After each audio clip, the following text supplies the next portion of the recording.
Hello and welcome to Reality for Gamers. I am V-Man and my partner D-Lock. and we are here to add what we can to our gaming videos. There's a lot going on in the gaming industry right now with a lot of things that with the new systems that just released, and we felt like we wanted to put our little 2 cents in with certain things, and we've been involved with the gaming industry, so to speak, and I've been playing games for a long time. Myself, I've come from Atari days, from the days of the 2600 and through NES and all of the systems up until now. And we've seen a lot of changes in the gaming from that time until now, on many different aspects. And there's a lot of things that that we see that we like, and seeing things that we don't necessarily like about the gaming industry and the changes. But we're here to give our little commentary on that, and we feel like we can add a little something given how long we've been in it and how many things we've seen. What about you, D? One of the things that bothers me about the gaming industry now is the third parties. I don't like how they come in and they're doing things like giving exclusive content to a particular platform or doing exclusive games for a particular platform. That's the thing that I don't understand. I think that it should be equal across the board, because if you're a third party, that's what you are. You play your position, you're a third party. By you coming out, let's say, say for example, if you have a Call of Duty game, just for example, you just use them, you'll release a map and say that, okay, you get this map 1 month early as opposed to the other platform. It's kind of like weird to me, because like everybody's paying the same amount of money. It's like, if you're paying $60 for this product and I'm paying $60 for this product, why don't you give us all the content at the same time? What does it matter if you release it a month later? It's like not that big of a time difference. Well, I think the only reason that some of them do that is because they get incentives from certain companies to put it on their system early so that people will buy the game on their system. But I mean, it's not really fair, because it's kind of making things that a third party, which are developers for other systems, trying to give them some type of exclusivity when technically that really shouldn't be, because they're a third party. I mean, I understand exclusivity from first party and even second party games where the companies have paid studios, or they bought studios in that sense, and that I can understand. My biggest complaint about that was when they released Tomb Raider Underworld, and it's a multi-platform game, comes out for Xbox 360, PlayStation 3, and PC. Microsoft had them to put extra content, or content that was actually supposed to be designed with the game. Yeah, I heard it was originally in the game, and then they removed it. They removed it and made it downloadable content for the Xbox 360. And that content was only available on the Xbox 360 through the life of that game. It was never released on PS3, and it wasn't released for PC. And in that sense, if you wanted to get that complete experience, you could only get an Xbox, and that may not be a favorable situation for everybody. They may want to play on the system that they want to play, and they want to get the full experience. And I think that, and I agree with you, D, that they should be able to get the full experience, because it's a third party multi-platform game. And I understand what you say about them getting incentives and all, but I don't think it should be the third party's job to try to sell hardware, because that's basically all they're trying to do. They're trying to get people to buy one particular platform over the other. It's like, if you have like it would be different if you were publishing a game. Like, I remember when Ninja Gaiden 2 came out for the 360, and it was kind of like, of course, even though Tecmo owned the IP, Microsoft published it, and then they, it was exclusive for a time, right. But then they ended up bringing it over later on anyway, of course, the Sigmas to the PS3. But the whole point of it is, it's like, what's the difference if you release it now or if you release it a year later? You're still releasing the game on both systems. Why try to kind of hide the fact that you're gonna make it multi-platform? If you're gonna make something exclusive, make it exclusive. You know what I mean? Right. It's kind of like you don't know who to believe anymore. Like like Titanfall, for example. That's gonna be. It's like EA. We're talking about EA here. EA doesn't care about anything but money. Pretty much. You know, that's all. You know, EA and Activision are like two of those companies out there. They just greedy. Well, I mean, you know, it's like any business, but you know, they tend to go where the money is. You know, if they see something is selling somewhere else, or they feel that they can make a profit in as many places as possible, then they usually go for that. You know, so yeah. That's And I understand that because, like I said, for me personally, I'm not really a big first-person shooter guy myself, but I know there's plenty of people that are. And if that's the case, you should allow them to be able to play your game. I mean, you would figure as a third party, you would want your games exposed to as many people as possible, so that you can get your name out there, especially when you're having a new original IP. right. You know, I don't get the whole, you know, you're only going to make it exclusive to this system and PC, and then that's it. And then you tote exclusive, saying that this particular game, the AI couldn't be run if it wasn't for the power of the cloud and things like that. But yet you can clearly run it on a 360 with no issue. You know, that's a little questionable. Like, you can't tell people one thing, but then you see that a last gen system from 8 years ago can run the same game. It may not run it at 60 frames per second. From what I'm hearing, it only runs it at 30 frames per second. But what does that have to do with the AI? Nobody ever said anything about the AI being, you know, downgraded in any way for the Xbox 360 over the Xbox One. And I mean, even in addition to that, there's word just coming out that it's possible that EA may have you know, slightly regretted not releasing it on all of the systems. You know, because it's like they see how much, in this case, the PS4 is selling worldwide, and that could have gotten them even more exposure for Titanfall, you know, overall, and which it translates to them directly more money for EA. But I'm not making any excuses for EA, but coming from their point of view, you gotta understand, it's kind of like they probably made that deal way before any of this happened. You know, they didn't know how any of the systems were going to sell beforehand. I mean, you can't, you know, so you don't know what kind of install base you're going to have, how many people are going to have whatever system. And now that they see what has, you know, what has happened as far as the amount of units that have sold so far, you know, I'm pretty sure that they see what we could have made more money. But, you know, it's up to them what they want to do from here. You know, but I remember back in the day when something was exclusive, that's what it meant. Okay, and of course, as we came along, they had gotten into what was called the timed exclusives, which means, okay, it's only exclusive on certain systems for only certain period. And now it went from that to putting exclusive content on the same games. And to me, that's the biggest problem I have, is this exclusive content. No game that is developed for every system should have different content from each other. I just don't think that's fair, you know, and just because to push a certain system, you know. If you're paying the same price, you should get the same product across the board, and that includes the Wii U. Now, I'm not expecting, when it comes to the hardware differences, that's something completely different. You can't help it if some hardware can do certain things technically that other hardware can't. Like, I don't expect the Wii U to come out and do, like, say, if you were to have Tomb Raider, for example, and say, oh, I expect Wii U to do 1080p 60 frames per second just like the next gen systems. You know, you can't expect that because the Wii U is what it is. The hardware is already set. Right. Hardware is, like you said, is what it is. You can't really change that, and you can't expect it to do something that another system that's more powerful than it to be able to do. And that's fine. I'm not griping if so much as if one game is 1080p and 60 frames per second on one system, 720p and 30 frames per second on another, but give us the same content so that people will be able to play the same games across all the platforms. Exactly. That way everybody's happy. And release it the same day. Don't release it 3 months later. Don't hold off on releasing a game like what they did with Rayman, when Rayman was supposed to be originally released for the Wii U, and then what did they do? They ended up holding it back to release it for all the other systems.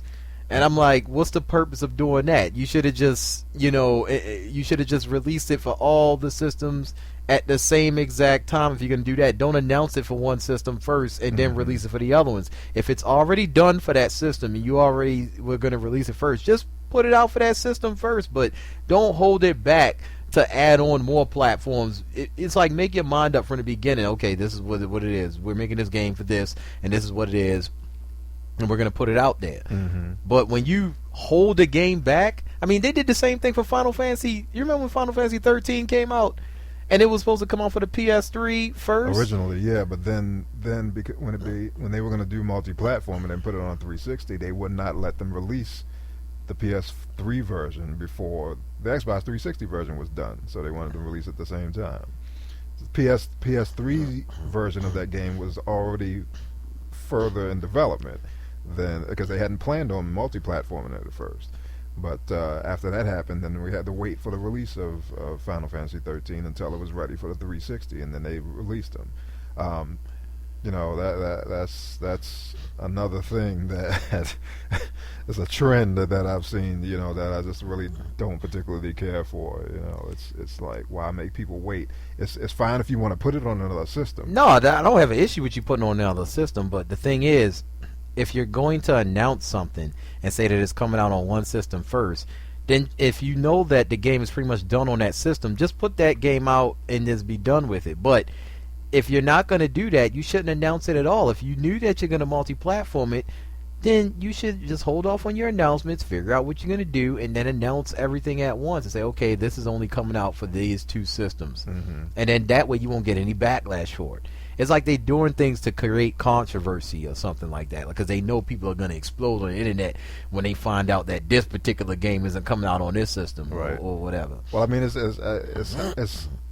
a lot of the reason why I think a lot of the Nintendo fans feel like they do, because there's some game, and I'm not saying that companies say that they're going to release these games on the system, but on the Wii U in particular, but it's like people look forward to certain games, and then like Watch Dogs was announced for Wii U, and it's been, well, the whole game's been pushed back now, but before it was like, it seemed like they stopped the Wii U version to work on the others, just before they even release it. And why only the Wii U version? Like, to be fair, you figure, if you already delayed the game for all versions, like, you mean tell me just delaying the game for one extra version is really, what's the point of that? You can't expect it to sell well on a platform that you release much later for, because the people may look at that as if how do we know you're putting just as much effort in the Wii U version if you are the other three versions? I could see if you delayed the Wii U version, the PS3 version, and the Xbox 360 version, right, because they're all pretty much will be around the same level, right, technically. But because of the PS4 and the Xbox One release, and then they want to do the next gen version, then they're waiting until they get those done, and then they're going to release it all at once. But and that's the thing with the next gen so much, and we can do another thing with the cross gen part of it. But with next gen coming out, they are bringing games that were already in development for the previous gen systems. But now we have a lot of pushbacks and delays happening with some games because of the development that has to be put into the next gen versions, so they can release these games. I don't think that should have to happen, but of course, it's up to the developer, if they want to release on every platform that's available now.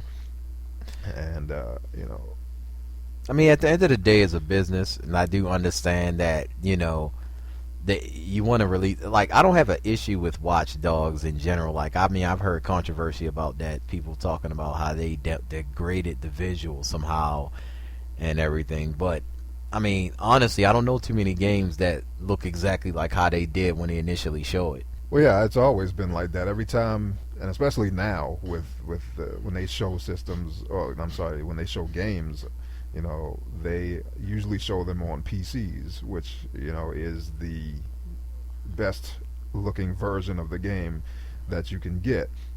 All games are developed on computers, but when you continue to develop it and you have to split it out for certain platforms, and that's when you program it, and you have to reduce it to fit the system that it's going on. So it may not look exactly the same as what they showed. Particularly now when we are in this next generation where the systems are powerful enough they're almost as powerful as the PC as they show these games on. So you really shouldn't see much degradation this time. But there's still an era where people are complaining about bull shots from places, and then degradation that's coming down even on the next gen systems. And we may see that now, but you got to remember, we're only 3 months into this. We are in the first generation of these games, and we're probably more than likely going to see less and less of any degradation from the initial shots of games that are in development, as developers get used to creating the games on these systems and get used to the hardware. It's only going to get better. I've heard people say, speaking of the hardware, I heard people say that the hardware now isn't going to get much better as it goes further down because they're using x86 architecture, and the developers are pretty much familiarized with that architecture. So it's pretty much, it seems like there's some people that are saying that what you see now is not going to get much better. Well, I don't know if that's necessarily true, because hardware is one thing, but then software and programming plays a big part of what you can do. The combination of developers getting more familiar with what the hardware can do, they'll be able to bring more and more out of it. It will improve, regardless. Now, I don't know how much it will improve, because the systems are so much more powerful. But I have a feeling that we're going to see, by the time we reach the middle of this generation, we're really going to see what these systems are capable of doing. I mean, a good example of what software can do when it's supposedly restricted by the hardware. Early in the life of the Genesis and Super Nintendo, let me start with Super Nintendo. Super Nintendo had hardware scaling and rotation, which the Genesis did not have. Mm-hmm. By the time it was the end of the generation for those two systems, Genesis had scaling and was doing rotation, but through the software.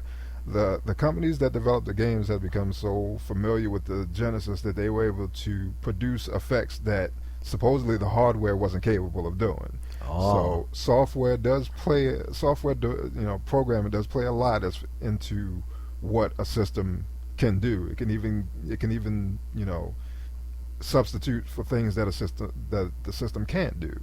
So that's why I'm saying it's going to be an improvement. Even if they reach a certain point where they reach a hardware plateau, there still may be more that they can tweak out of it and pull out of it based on the software. So through optimization, things right. Okay. So this is the thing. Well, now that you mentioned that, you probably have a point, because I remember when I was younger, and I was real big into Mortal Kombat. Yeah. And I bought all the Mortal Kombats. I bought Mortal Kombat 1, 2, 3, and I bought Ultimate MK3, which was the last one released on Genesis. And there was a huge difference in Mortal Kombat 2 as far as not just the graphics, but just the audio itself. Because I remember in Mortal Kombat 2, they wouldn't say certain things, like if you would, like certain little things like round one and fight and things like that. They would have certain missing audio cues. Mm-hmm. But when Mortal Kombat Ultimate came out, they had all those audio cues, including the toasty and all the other stuff that they threw in there. So maybe you're right. Like, things can improve. I mean, if you look at what they started off with Sonic the Hedgehog and Toe Jam and Earl, and then if you look at a game like Vector Man, that was like, Vector Man was like, blew me away. Yeah, it was like, the Genesis can't do this. But that's the thing. And the same thing with Super Nintendo. Super Nintendo, when Donkey Kong Country came out, you had not seen anything like that game before, and on a cartridge. And it was like, how can they render a game that looks this good on the system? And it's all about the programming. That's what makes it better. It's a combination. You program to get the most out of the hardware, and then you can go a step further to get possibly more than what the hardware is capable of doing. I also think a part of that probably has to do with the last gen, because I love the PS3 and 360 and generation. I don't have no issue with it, but the problem is, if you're a next gen owner, like how we normally tend to buy the systems at launch, right, because that's just what we always did coming up. I always try to get the hardware as soon as possible. The thing is, when you have when the PS3 and 360 came out, you didn't see any cross-gen games because the PS2 couldn't really run anything that the PS3 could run, or the 360. So they got off to a better start as far as developers moving along, because the developers weren't trying to continue to develop for those other two, for the GameCube and the Xbox and the PS2. They were trying to get familiarized with the newer hardware, as opposed to now it's like you have Assassin's Creed and it's on like PS3, 360, Xbox One, PS4, PC, and Wii U. It's like, how can Assassin's Creed look any better if you got it across 5 different platforms? Like, you have to run this game. Like, I was playing Assassin's Creed 4 on PS4, and I'm noticing, like, okay, the game looks good, but I'm pretty sure this game could look a lot better if it wasn't for it being held back by the last generation. And things like, it's not just the graphics, but when you think about things like the AI, the AI is stupid in Assassin's Creed 4. They're still waiting around, waiting for you to attack before you. I don't understand. Like, it's like they attack one by one. Like, one guy comes, they're sitting there, they attack you, you counter, you cut him up. Then the next guy tries to attack, then you counter and cut him up. It's real simple as far as that's concerned. You don't feel. Even Batman Arkham games give you a better feeling of combat than it's a whole lot faster than Assassin's Creed. But Assassin's Creed 4 is not a next-gen game. It's not built from next-gen from the ground up. It was a last-gen game that was ported over and was given a quote-unquote coat of paint. And, it looks good, but you can still tell that it's not a true next-gen game. And that's the case with a lot of these cross-gen titles. They will not live up to what they could have lived up to by being cross-gen. Now, any sequels that we get now that will be fully next gen, then we'll be able to see, what they'll be capable of doing. They gave us a little taste of what it could be like by adding so many effects, like the weather effects in Assassin's Creed and the living vegetation that's there. Same thing with Tomb Raider Definitive Edition, when they added all of that extra effects into the game. But at its core, it's still a last gen or previous gen game. So games like the Assassin's Creed 4 and Tomb Raider, we won't really get to see what they're truly capable of until they are built from the ground up from next gen. And I understand doing the cross-gen stuff so they can have some games on next-gen, but personally I'll be glad when we get out of this season of cross-gen games because I want to see what the next-gen really does have to offer us here, But think about it from a publisher's point of view. If you were Warner Brothers or Ubisoft or Activision or EA, and you look at the installed base and you're like, damn, the PS3 got like 80-something million consoles sold. So does the 360. The PS4 has around 6 million. Xbox, one has close to 4. Yeah, almost. You know what I mean? Like, and the Wii U 5.8. You combine all those, it's still nowhere near the installed base of one of those. So do you really want to let that go? It's like kind of like you trying to maximize profits at the same time. So I do understand from a business perspective why they won't leave it alone. It's just that from a consumer gamer perspective, yeah, we ready to move on. Exactly. We spent 8 years in the last generation. Exactly, like the longest generation of gaming that I've ever seen. And why do you think that generation even lasted that long? Really? Like, I don't know. It could have been a couple of things that with us going through recession and stuff. It just was never the right time to release a new system. People weren't ready to buy into that. And I don't think the companies were willing to release one at the time. Do you think the PS3, like as hard as it was to program for, has something to do with it also? Because they realized they weren't using the full potential of it, so they probably wanted to try to stretch it out. Plus, they try to recoup their money back because I heard they put a lot of money into the PS3, being as though everything was new at the time. Well, yeah, everything, the cell processor, nothing. It was all proprietary stuff that they used in that. So it took them a really long time to get going. First of all, when it first came out, because it took a long time for developers to learn to develop games on the system. When they finally got in their stride, and they were doing pretty well. But it took them all of the 8 years pretty much to get there. And so yeah, I mean they said they designed the PS4 to last, the PS3 to last for 10 years, and yeah, it pretty much made it there almost. And the thing about it is, I think when Sony started coming out with that whole 10-year life cycle, because they're the first ones that started pushing it, I believe that kind of screwed Nintendo Wii over, because think about it, up until that point they were making systems every 4 to 5 years. Well, I think it messed with the 360 too because of that, because I don't think they originally designed the 360 to last for 10 years. Yeah, so all that stuff is kind of like, yeah, especially I could imagine Nintendo like, man, 6 years we didn't design our system to last that long. What is this? I can imagine them thinking like, what are we gonna do? And then knowing Nintendo, because the Wii works so well, the Wii kind of like it worked well hardware wise, but software wise it kind of fell off. Like, I don't know too many people that bought software for it, so it's kind of like Nintendo was probably thinking with the Wii U, well, if we design our hardware similar to what we did to the Wii, we make a controller, make something new. That way, because apparently people must care about gameplay more than graphics. This is probably what Nintendo was thinking.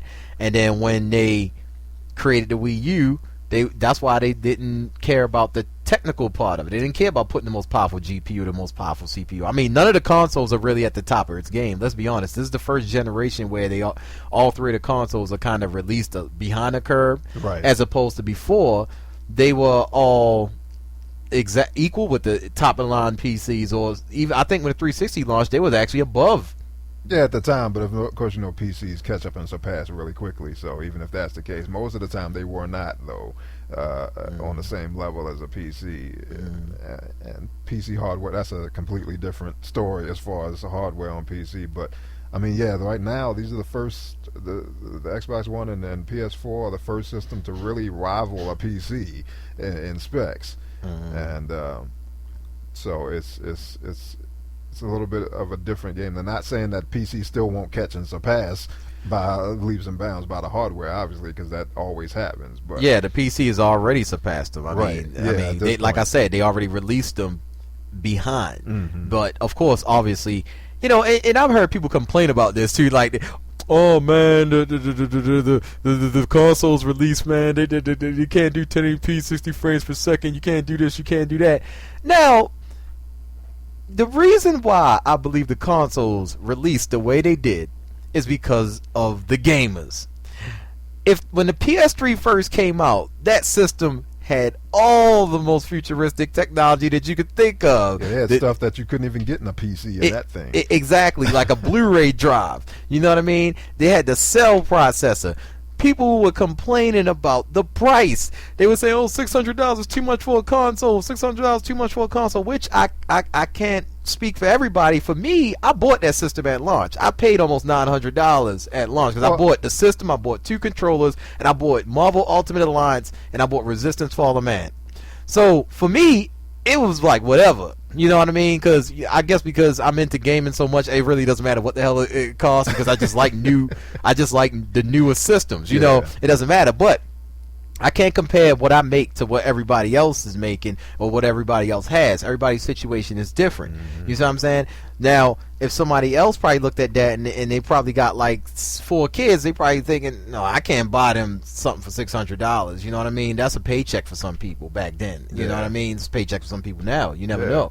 But the thing is, you cannot expect for a $400 system or a $500 system to come out now and rival the top of the line PCs. If we would have bought the PS3 and the PS3 sold well, that would have molded what the PS4 would have been. They probably would have put the top of the line GPU and CPU in it. You never know, because they wouldn't have been afraid to do that. But now, after all that backlash they got for the PS3, Sony was probably thinking, man, we can't put all that stuff in there. They ain't gonna buy it. You know what I mean? We just gotta focus on making the best gaming system, because when we had the PS3 and it was supposed to be the whole, what was that tag? It only does everything. It only does everything. Yeah. You know what I'm saying? They was trying to make an all-in-one entertainment system. People backlashed against it. Look what's happening with the Xbox One right now. People are backlashing against the all-in-one. Yeah, I mean there's an audience for that out there, but people apparently want a game system, as evidenced by people buying up PS4s like crazy. So exactly. But I mean, but the only real, it seemed like the biggest innovation that these systems did this time was with the graphics memory, with the 8 gigabytes of memory in each system. No PC graphics card yet has that much video RAM in it. Not GDDR5. No, and you know, they're getting there now. I mean, I'm seeing 4 gigabyte cards, and of course the Titan has 6. But I'm pretty sure they're gonna have an 8 one, not in the not too distant future. So, but the thing of it is that you know, the consoles, I think this is the biggest jump that consoles has done hardware wise this time, and so I think people have in their hands the most powerful consoles that have ever been produced. Right for now. the price. For the price, exactly. I mean, obviously they could have did a lot more, but they probably would have had to charge you a lot more. They could have probably slapped the Titan in those systems. And then, think about it, a Titan was probably costing like $1,000 at the time just for the card, and they were like, well, even if we buy this in bulk, we'll get a discount, of course, if we buy it in bulk, but we might have to sell the system for $600, and no, nobody would have. They weren't trying to do that again after people were about to lynch them for a $600 PS3 price. So I can understand Sony why, and plus Sony's not in the same financial health that they were years ago when the PS3 launched. They were in much better financial health. All their divisions were pretty much doing well. You know, with competition from Apple and Samsung, you know, it's not the same anymore. They're not as strong as they were. You know, so that's why, you know, they're closing buildings and they're trying to restructure and everything like that. But still, at the same time, you know, I believe Microsoft, if anybody was in a position to release the best system they could and still bite the bullet and take the loss and sell it for a decent price, they could have put the best GPU, they could have put the best CPU in there because they had the money, and still sold it at a loss because they could bite the bullet. Pretty much. I mean, companies do that all the time. They're willing to take a loss for somewhere, but they make it up someplace else. And Microsoft does have the money to do pretty much whatever they want to do, you know. But honestly, and with their first announcement of the Xbox One and the vision that they had for that system, first of all, I do believe that they got caught by surprise by the announcement of the PS4 so soon. I firmly believe that the Xbox One was not supposed to be released until 2014. But be that as it may, Microsoft did have a vision for what they wanted for their system, and they only changed it because of, well, the backlash won, but I don't think that was really what did it. When the combination of the backlash and when they saw the pre-order numbers for the Xbox One, they figured, okay, well, people really aren't ready for this, so this is when they started making changes to their system. But I mean, you can't obviously you can't force something on what people don't feel that they're ready for. Not saying that they won't try to do it, you know, trying to move into an all digital future, which we will be moving into. But you know, I think right now was not a good time for Microsoft to drop the bombs on the gaming community. I mean, you're right about, you know, one day we will all move to a all digital future, but the bandwidth has to catch up. Everywhere else, you know, it's like we're not set up for that type of thing. Not everywhere in the United States has the greatest internet infrastructure, right? You know, so that's the issue with that. So I understand where Microsoft was going with it. It just wasn't, like you said, it wasn't the right time. They weren't ready for it yet. Maybe the next generation they can try it. Who knows? Yeah, you know, we'll see. But maybe some people maybe they should, in my opinion, I think they should always give you both options. Because some people, like myself, and I'm not speaking for everybody, but I prefer to have a physical disc. I like that feeling of going to the store and picking up a game and open up that case, and you got that new game smell. You know, the case. You know what I mean? Well, see, I think because that's what we've always done. I mean, you know, this whole all digital thing is pretty new, and I mean, I'm a tech guy, so I keep up with all of this stuff anyway. But you know, we used to go into the store. Oh, I want to go to my store and pick up my physical disc, bring it home, stick it in my system, and play my game.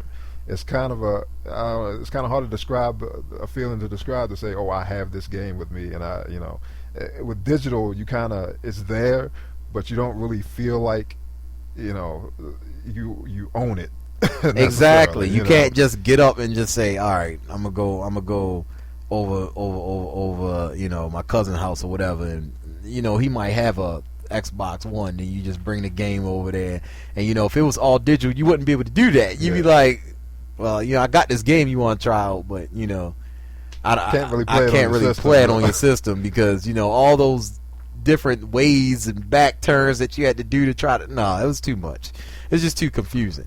You know, so you know, who knows? Like I said, maybe next time, but just not now. It's just not the time. But I always think that they should give both options for people like me who like the nostalgic feeling of going to the game store and actually, you know, going, you know, waiting in line for when a game comes out, because that's one of the times you get to actually socialize with people, and you get to meet other games that you don't know online. You know, you'll be waiting for a big game to come out, and then you'll see that long line outside GameStop, and then you just bring up a whole bunch of different conversations about different games and stuff like that, and whatever. That's the time you get the, you know, I don't know, I don't want that feeling to go away. If everything is all digital, it's like you're gonna be sitting at home, midnight release, and it's like the excitement factor is gonna be gone, because it's like, oh, I just got to download it. Yeah, it's kind of like the feeling of how when multiplayer games started going, you know, pretty much almost exclusively to online.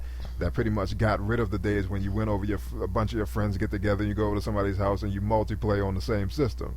It was a whole lot of fun, and I know a lot of people like the online multiplayer, but it's just not the same feeling, you know. And then it's a different time because, you know, as you get older, you can't see a grown ass man. Well, I mean, yeah, with us, I can understand. Yeah, because most people you probably working like 6 days out the week, and you're like doing anything. You're like, I'm not even feel like getting them out my damn bed, much less going over somebody's house to play what, Mario Kart. That's not gonna work. I don't think so. You know what I'm saying? Like, now I understand why Nintendo still does that, because their system obviously is targeted towards a younger audience. Right. Not that I'm saying Nintendo is just for kids, because it's not. They have games on there that's for adults also. Right. Don't go nuts, Nintendo fans, with that comment. He didn't mean anything. Yeah. I definitely didn't mean anything. But it's kind of like, you know, it's kind of like one of those things where you know, it's just not feasible anymore. In the world we live in, everything is just not the same. People just don't have the time to do that anymore. And like I said, it's very rare. I mean, some people don't even want a bunch of people over their house anymore. Grown man, you can't have 4 other guys on your couch messing up your stuff, asking you for something to eat and all that stuff. You don't, like, get out of here. Why are you still here? You know what I'm saying? But when you were a kid, it was different. I remember playing Mario Kart till like 5 in the morning. You know, you go to your friend's house like 6, 7 in the afternoon. You wouldn't go home till the next day. Yeah, we would hook up for 64 GoldenEye and play that until the wee hours in the morning. Yeah, it was just. I mean, I guess, you know, we just missed those days doing that type of thing. But, you know, nothing wrong with the multiplayer online stuff. You know, that's the way you can. You got to get your game in any way you can these days. Yeah, I mean, and like I said, I mean, I don't mind online multiplayer games because it saves me on gas. I can play DC Universe online. Like, yo, you trying to get on DC Universe right now? And I don't have to drive nowhere. It's like, you right there. You still playing the game. I mean, if you want to communicate, of course, you know, you got headsets or whatever. You just got to text whoever you know or whatever, send them a message, say, all right, you ready to play? I'm on right now. You know what I mean? I got like an hour before I go to bed. Because, you know, most likely you come from work, you're too damn tired. You can't play like you used to anyways. You get old. You know, things aren't the same. Yeah, but, you know, options are never a bad thing, and that's all we really ask out of these companies is to give us some choices, man. Don't get us locked into these certain things where it's like you got to feel bad about trying to not being able to play something, or you have to try to get a system that you may not want or not able to get just to be able to play a certain game. You know, I understand the first party exclusives, but as far as third party, I really think it should be fair across the board. Exactly. Like first party, that's your job. You sell your hardware. You're a first party company. You make your games. If you have a second party that you're publishing their game, that's fine too. But don't try to buy off third parties and try to make content exclusive to your system, or try to make a particular games exclusive to your system. No, sell your own hardware. Stand on your own 2 feet. That goes for Nintendo, that goes for Sony, that goes for Microsoft.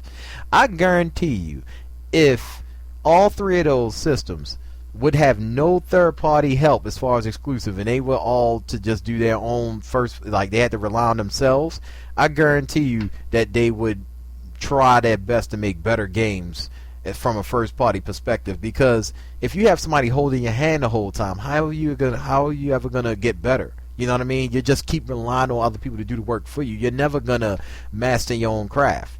I remember when PlayStation 1 came out, Sony wasn't the best as far as first party. They had a bunch of third party, but they didn't do their best as far as first party. So I wasn't really into PlayStation 1. I loved Nintendo 64. I didn't hate PlayStation 1.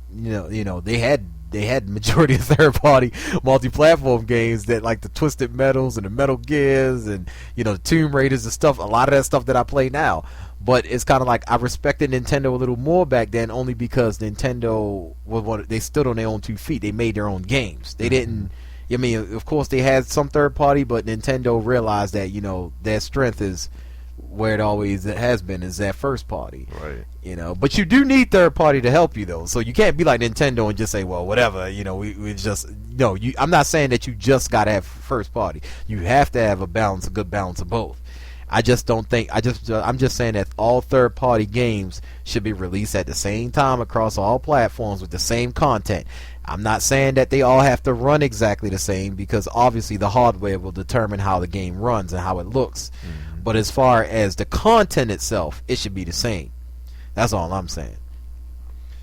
Yeah. Well, I guess for now we're gonna cut this one off. We'll get back to you with some more subjects and news and reactions to things that are happening in the ever-changing world of the gaming industry. This is V-Man signing off, D-Lock. and we'll catch y'all next time. Rate, comment, and subscribe. Hello and welcome to Reality for Gamers. I am V-Man and my partner D-Lock. and we are here